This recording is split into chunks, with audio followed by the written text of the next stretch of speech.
Grante për vetpunësim këtë vit do të mund të shfrytëzojnë edhe të rinjt mërgjimtar që duan të investojnë dhe të nisin një biznes në vendlindje. Për ta është paraparë edhe një bonus prej 10% mbi shumën bazë të grantit. Këto masa u promovuan në Kërçov. Njëri nga të interesuarit, i cili planifikon të kthehet nga Gjermania, kërkoi sqarim nëse mund të përfitojë grant. Kthehem prapë në Kërçov me një biznes ideja të vi madh. Po në suxhuku, salama, mortadela pi Gjermanije, pi Hollandije. Kvalitet si s'ka në gjithë Maqedoninë. Znači sam rodim tutaj, no... Problemi sa unë këtë kompaninë ka një 6 muaj se kum hap. Normalo kemi fillau, filloj mas një muajsh, e në unë qësë e kuptova kjo granti është vetë për njerëzit si tu të hapin si aftë një kompani. Ama unë që këtë kompaninë e kemi të hap, vetëm në ma pa fillau me punu.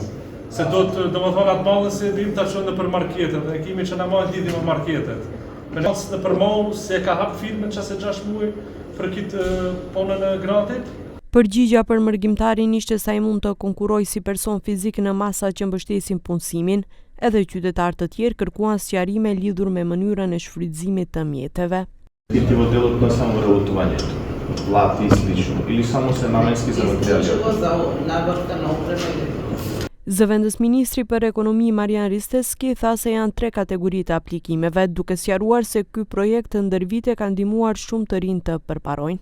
Ova velika, знаете, содржи 3 подневни елементи анализе, а тоа се вработување на лица до 29 години, кои што ќе можат да искористат грант или субвенција до 10.000 евра, лица над 29 години, повозрастни, значи кои ќе можат да бидат субвенционирани за собствен бизнес до 7.000 евра, меѓутоа и третата мерка е да можат да се здружуваат помеѓу себе, 2 млади лица, ако се здружат, тоа се начинат тие средства 10 и 10 добива 20.000 евра за otvorenie na biznis. Nga ana tjetër, zëvendës drejtoresha e Agjencisë për Punësim Vesna Peshova sqaroi se disa kategori nuk kanë të drejtë të aplikojnë për këto grante. Земјоделска дејност, заради тоа што државата за земјоделска дејност веќе преку друго министерство, односно Министерството за земјоделие, обезбедува финансиска поддршка и не дозволило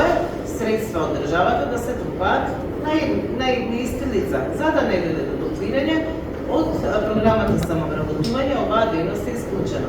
Понатака, исклучена е дејноста производство и продажба на оружје и муниција. Исклучени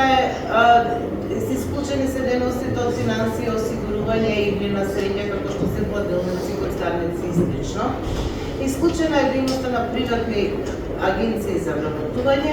Kusht themelor për aplikim është që personi të jetë i papunë dhe i regjistruar si kërkues aktiv i punës në Agjencinë për Punësim.